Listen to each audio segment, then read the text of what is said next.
Hello you guys, and welcome to Mr. and Mrs. Social Studies. I am Sarah, and I want to talk a little bit about textbooks today.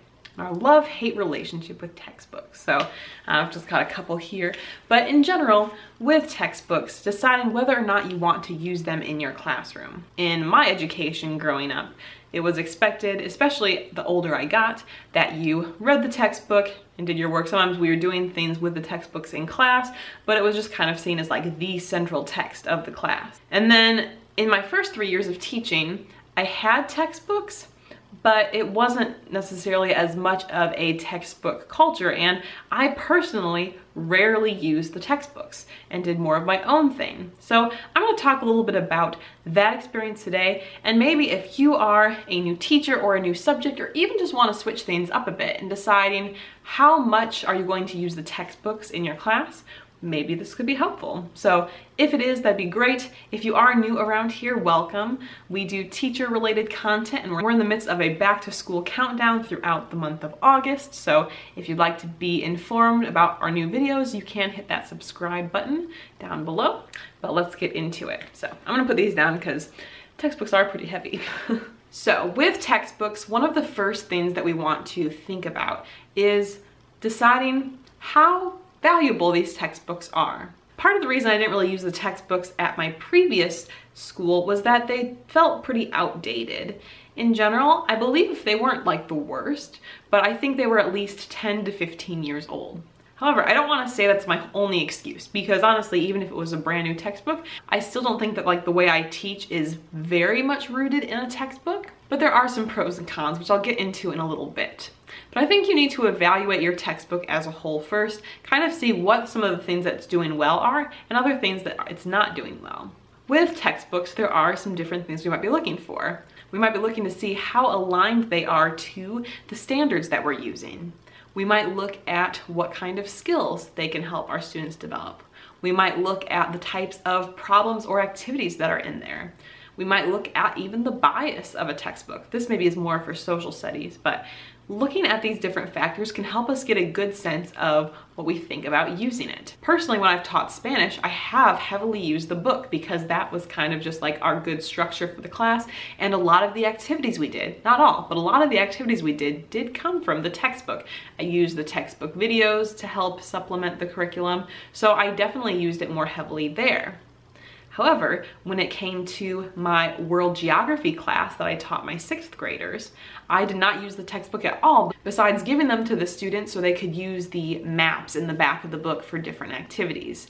I didn't like the way the book was structured because they focused on region by region of the world, which I get, that's how some people do their geography curriculum. What I found when I taught that way my first year of teaching is that I ran out of time to do some of the other regions, and it was giving the students a much more like American Western worldview because the continents that they included at the end of the book were Africa and Asia. And I felt like those got the short end of the stick, and I think it's important for students to have kind of an equal understanding of different places. That was one of my big issues with a particular book, but you know your class, your curriculum, your book best to help make that decision. After you've had a chance to evaluate what you think of the book overall, that's where you can decide what role you want it to play.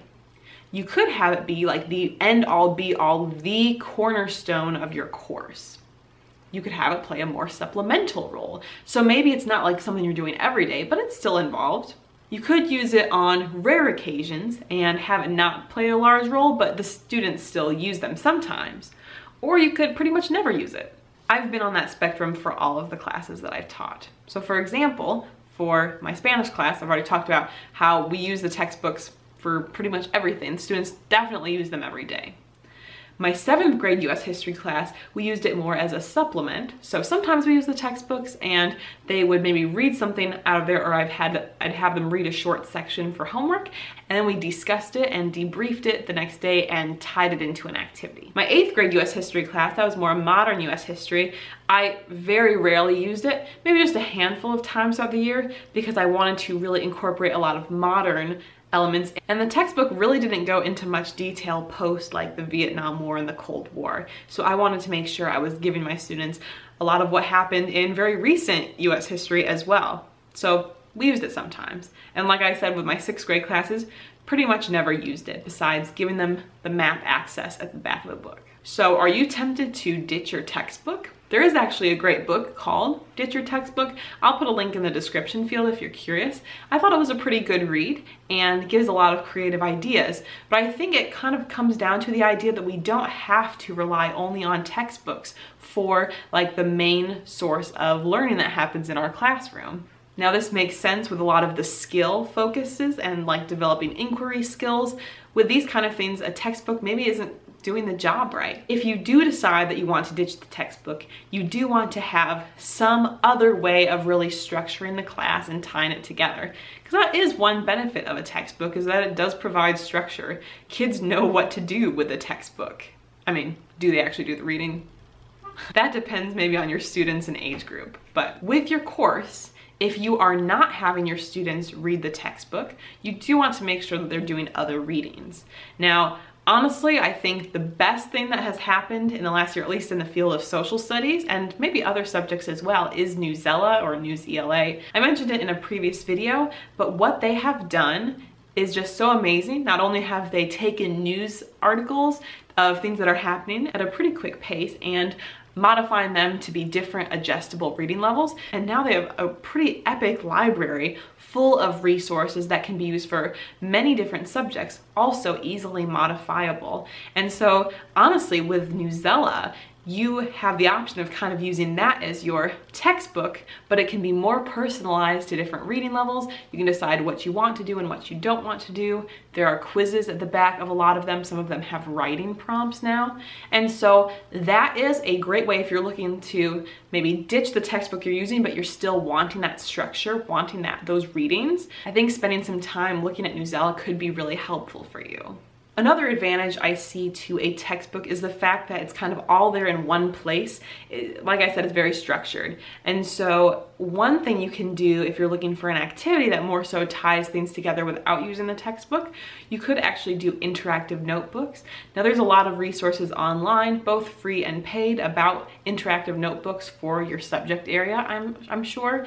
I have personally done interactive notebooks with my 7th grade students with early American history and found that it was really helpful. It keeps things together because everything's happening in that one notebook. So there's still that structural side of things. It's not too all over the place. The kids kind of know what to expect with it, and that can be also a really helpful way.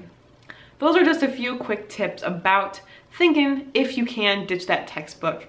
Do you use your textbooks? This was something I always wondered, like in teacher training programs, I felt like it was tough to get a read on, like, do they actually use the textbook? Do they not? How are people still using it? So I'm always curious what other teachers do in regards to textbooks. And I think there's a range. I don't think there's a right or wrong answer. Thank you so much for watching. We'll see you guys in the next video. Bye.